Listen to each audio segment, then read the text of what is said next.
Coming up on Arirang News, South Korea has now given coronavirus vaccine doses to almost 30% of its population, which is far ahead of this month's initial goal. Around the world, more than 2.7 billion doses have been given.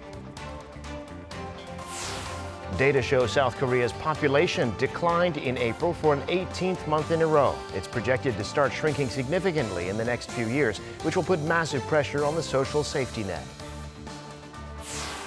And the South Korean government unveils a roadmap for 6G, the next generation of mobile technology. Close to $200 million to be set aside to get ahead of the trend and secure key patents and infrastructure. It's 5 p.m. here in Seoul. Thank you for joining us on Arirang News. I'm Devin Whiting. South Korea, as of Wednesday, has given at least one dose of a coronavirus vaccine to almost 30% of its population. Most of these are the AstraZeneca vaccine, which a recent study has also shown to be effective against the highly infectious Delta variant. Worldwide, more than 2.7 billion doses have been administered, but those are highly concentrated in the world's wealthiest countries. Kim Hyun-sung reports. South Korea's vaccination campaign pushes forward, now administering more than 30,000 doses a day. As of Wednesday, more than 15 million people have received at least one dose of a coronavirus vaccine, more than 10 million of the jabs from AstraZeneca. That particular vaccine has been the cause of some concern since the start of the campaign because of rare side effects. But a new study from Oxford shows that it's effective against the highly contagious COVID variants, Delta and Kappa, first found in India. South Korea has now inoculated almost 30% of its population, and 8% are fully vaccinated. Next in line are high school graduates 18 or older who will be taking this year's College Scholastic Ability Test. Their turn will come in August before they come together to take the mock test this September. Meanwhile, worldwide, more than 2.71 billion doses have been given, which is enough to fully vaccinate more than 17% of the global population. But these doses have skewed towards the more economically advanced countries. A Bloomberg report shows that 26 of the world's wealthiest countries have access to more than 24% of the doses needed for full vaccination, though they account for only 10% of the world's population. There are a few major countries that have now fully vaccinated most of their population, farthest ahead being Israel, and not far behind is the UK. Kim Hyun-sung, Arirang News. South Korea has reported its first case of multisystem inflammatory syndrome in an adult infected with COVID-19. A 38-year-old man was diagnosed in late April with the rare but life-threatening side effect of COVID-19 that's seen mostly in children. He was hospitalized and discharged after almost 2 weeks. The Journal of Korean Medical Science recently disclosed this case, prior to which South Korea had reported 5 such cases linked to COVID-19, all in children. The Delta variant of COVID-19 is setting off alarm bells in many parts of the world, including Israel, which is seeing a surge in new cases. As a result, the country's new prime minister is now encouraging Israelis to go back to wearing masks indoors. Lee Sung-jae reports. Israel was on the brink of fully containing COVID-19. But now, with the spread of the Delta variant, the country is back on the fence. The Delta variant, which is sometimes referred to as the Indian variant, is spreading in an accelerated manner throughout the world right now with a much greater infection rate than we have known. Which is to say, it is about 50% more infectious, and to my regret, we're also seeing the beginning of a spread within the state of Israel. Bennett said Tuesday that masks will become mandatory again within airports, and he encouraged Israelis to resume wearing masks indoors. This comes a matter of days after Israel lifted its indoor mask mandate. The Prime Minister also urged Israelis to avoid non-essential international travel, but stressed that it's a request at the moment, not an order. In Russia, Moscow has put in place measures that will require all restaurant patrons to be either vaccinated against or immune to the virus. The announcement was made Tuesday by Moscow's mayor as the Russian capital grapples with a third wave. The measures take effect from June 28th. Restaurants will be required to only accept an official QR code proving the patron status. Paper vaccination certificates or test results won't be accepted. With the Delta variant now the dominant strain in the UK, it reported another 11,625 cases Tuesday and another 27 deaths. However, despite that, the crowd capacity at London's Wembley Stadium for the semi-finals and final of Euro 2020 was increased Tuesday to more than 60,000. This means the stadium will be at 75% capacity. The increase will mark the largest crowds assembled for a sporting event in the UK since the start of the pandemic. In Brazil, at least 140 people have tested positive for COVID-19 since the start of the Copa America football tournament.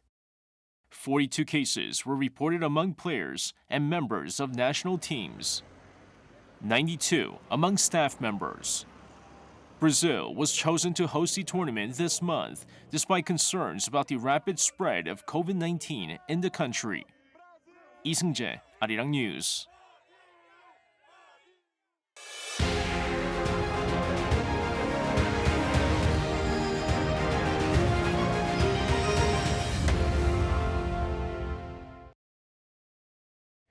For an 18th month in a row, South Korea in April recorded more deaths than births. As the population starts to shrink, the country is expected to see a massive strain on its social safety net and economy. Jang Tae-hyun has the details. Data for April shows that South Korea recorded more deaths than births for the 18th month in a row. According to Statistics Korea, the number of births in April was at around 22,800. That's a decline of 2.2% on year.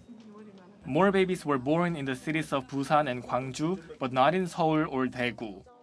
Around 25,000 people died in April, meaning the country's population decreased by 2,200 people. The government has been spending a massive amount of funds since 2018 to tackle the low birth rate crisis, offering financial aid to those who give birth.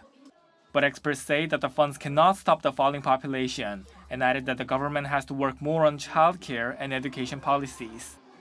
Population movement decreased for the 5th month in a row in May, as not many people are buying new houses.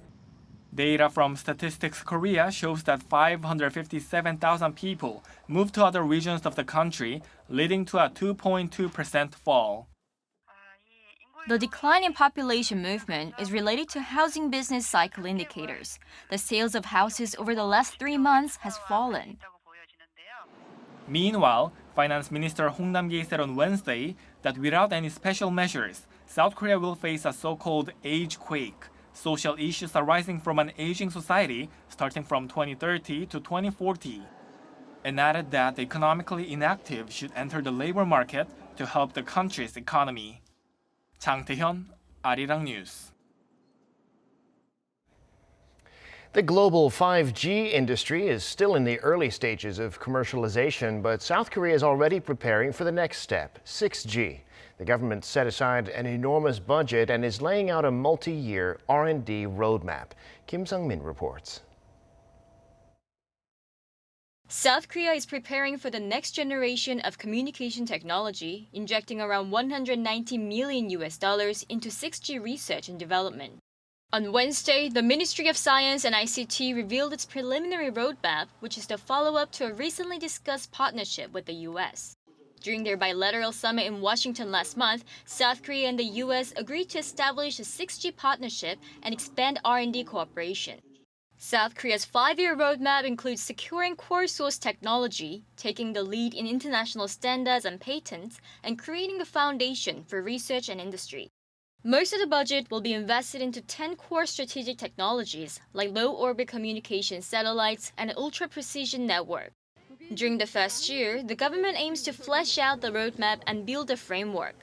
In doing so, the country will cooperate with other countries, including China and Finland, along with the US. Part of that includes a global 6G event to be held in November. To take the lead in international standards and patents, the Korean Intellectual Property Office is also tasked with drawing up detailed strategic plans. The 6G plan comes as private companies are also gearing up for the next generation tech. During an online event Tuesday, Samsung Electronics revealed its bid to lead the 6G market, providing various 5G solutions that could be used as stepping stones to 6G. Kim Sung-min, Arirang News. The U.S. Federal Reserve is signaling that it's not going to raise interest rates based just on fears of inflation. Speaking to a congressional panel on Tuesday, Fed Chair Jerome Powell said that there will be no preemptive rise and they'll wait for evidence of actual inflation or other imbalances. He said the current spike in inflation is due to low inventories of things like used cars and trucks as the economy reopens. Powell also said the Fed intends to facilitate a broad and inclusive recovery of the job market and the economy. The roller coaster ride for cryptocurrency investors has been even wilder for those buying the smaller coins. Since its all-time high in May, the meme currency Dogecoin has plunged a whopping 75%. According to CoinDesk, Dogecoin was trading at 18 cents on Tuesday, down from its all-time high of 74 cents. Its market capitalization is down well over $70 billion. Cryptocurrencies have been spiraling since May after Tesla CEO and self-professed Dogecoin fan Elon Musk said he would not accept Bitcoin as payment for Tesla cars and as China imposed new curbs on crypto transactions.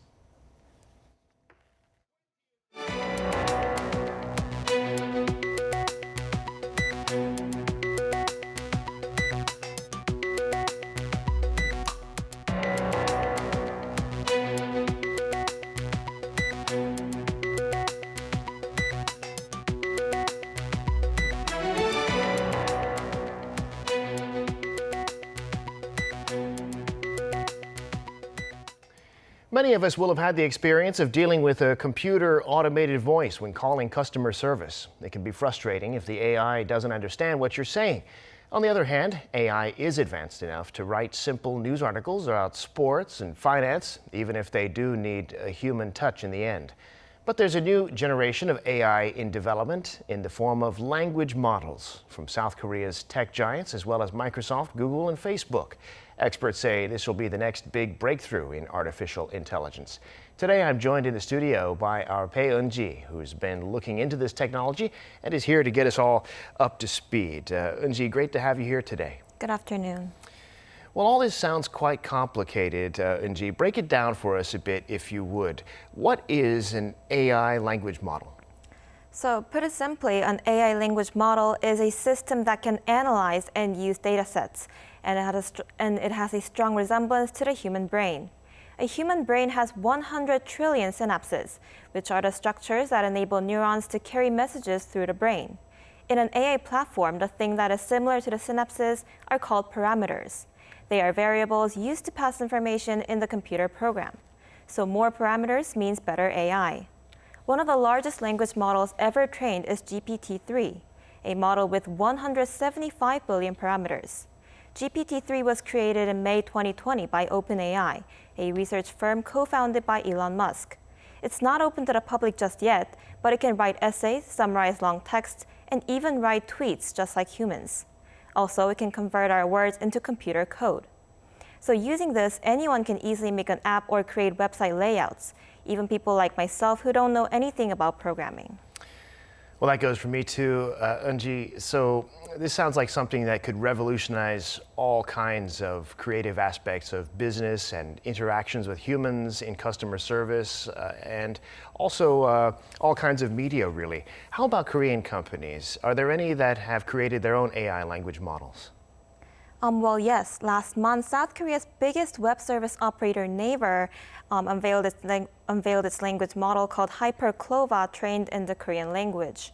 It can write emails and answer questions. If you ask a question and tell it to explain the answer in a simple way, it will do just that. The software engineer in charge of developing this says it was trained on a massive amount of data, almost as much as GPT-3. Our model was trained on datasets of 560 billion tokens, which is similar to the amount that GPT-3 was trained on. This is about 50 years worth of news articles. The platform isn't available to the public yet, but Naver plans to provide its services to small and medium-sized companies, creators, and startups.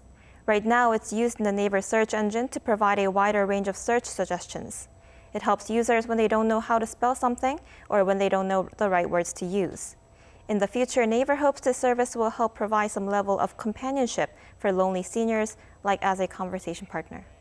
Well, some of this sounds like the things that we are already familiar with, only they're going to get much better with a more effective AI. But then other things you mentioned, like a conversation partner, sound quite revolutionary. So there are other Korean companies, though, that are also working on these projects. That's right. LG announced last month that it's going to invest more than $100 million over the next 3 years. It aims to develop a program that contains 600 billion parameters, 3 times larger than GPT-3, by the end of this year. For example, all the scientific discoveries in chemistry that humans made in the past 250 years are on paper, not digitalized. So this makes it hard for an AI to use this information. With a large AI model, we hope to discover new chemical materials. This will accelerate the development of electric vehicles and display panels. Telecom operator KT has also recently established an AI research institute with Korea Advanced Institute of Science and Technology, or KAIST, to develop its own model. Well, so it sounds like the AI developments that you've been talking about can do quite a lot of things when it comes to language. But are there any other applications besides reading and writing? Well, Devin, it can also be applied to robotics. An AI lab that I went to at Seoul National University was working on a humanoid robot designed to interact with humans. It aims to have the robot learn house chores and do other simple tasks like serving customers in restaurants, while having actual conversations with people. The last robot to be introduced is me, Pepper. I am a humanoid robot made by SoftBank, and I can use artificial intelligence. The director, a computer science professor, said that a more sophisticated AI program will allow this robot to do even more complex tasks. The development of a large AI model can make this robot smarter. This robot right here has its brain connected to the computer. If we can use the AI tool, the robot can do a lot more tasks. Well, Unji, it does sound like these AI technologies will be taking over a lot of the work that we all do in many different fields, so we'll have to keep our eye on that. Thanks so much for sharing this with us today. Thank you.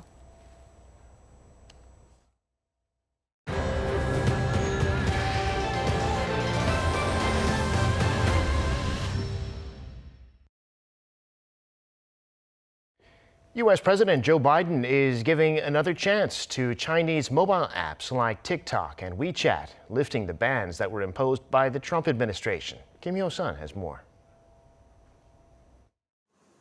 Washington has decided to remove TikTok and WeChat from its list of prohibited transactions.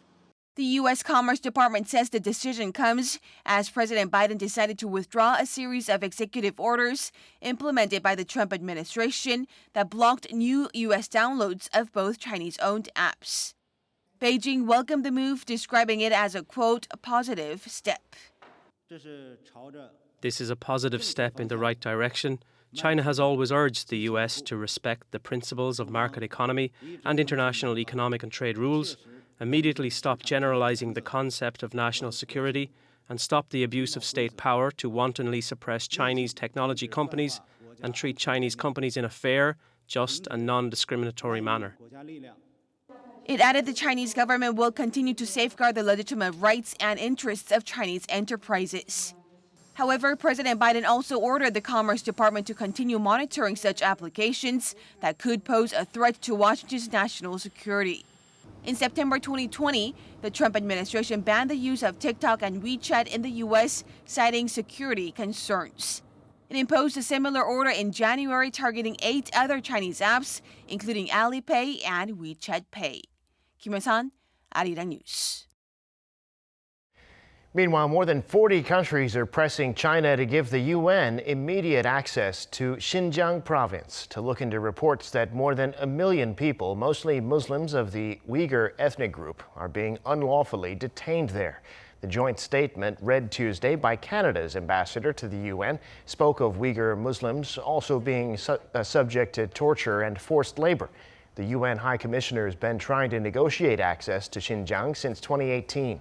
China has dismissed those efforts, calling them politically motivated. A senior Chinese diplomat told the UN Human Rights Council that Beijing would welcome a visit, but not one based on what he called a presumption of guilt. One important part of Korea's heritage that the country is trying to preserve and promote is its traditional songs, and one in particular, the song Arirang. There are many versions of the song in different regions of the country, and those three regions are teaming up to promote the song internationally. Kim Bo-kyung has this report. The most popular Korean traditional folk song of them all, the one that most Koreans can sing at least a part of, is Arirang.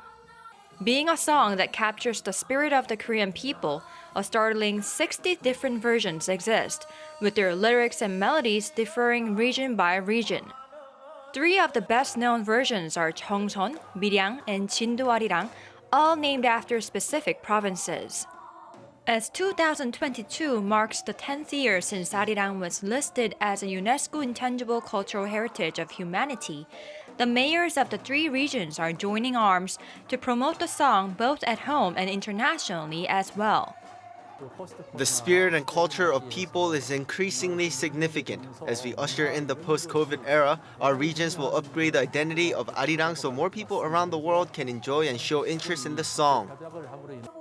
The mayors gathered in Jeongseon County on Tuesday to officially launch a joint cooperative body aimed at preserving and developing the cultural heritage. After working-level discussions, they agreed that three heads are better than one.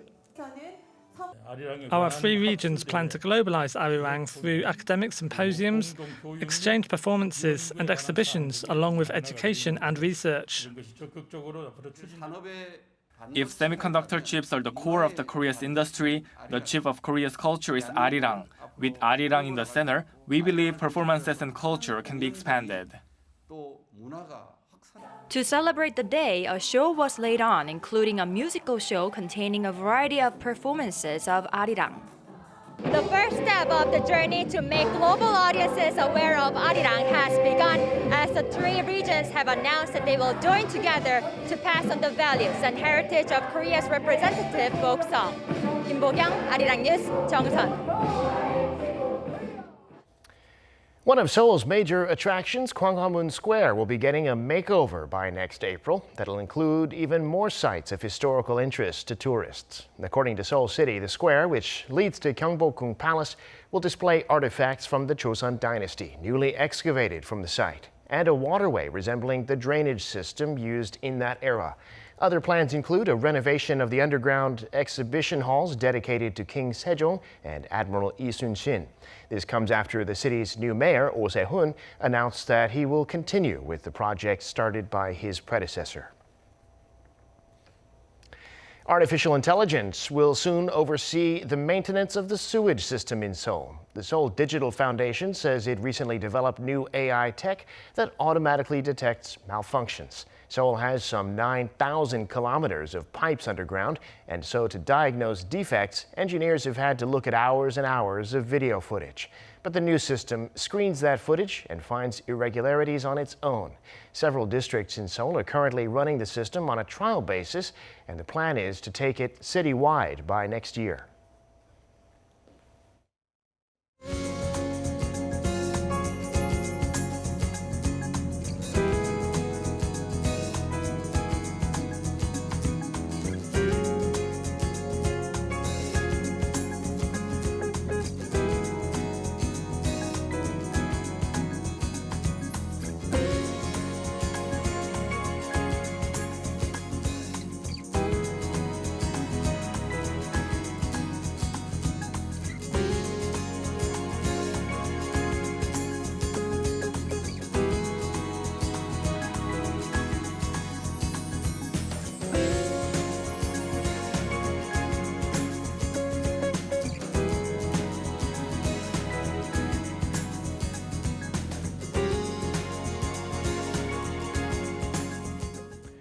And that brings us to the end of this newscast. Thank you for watching.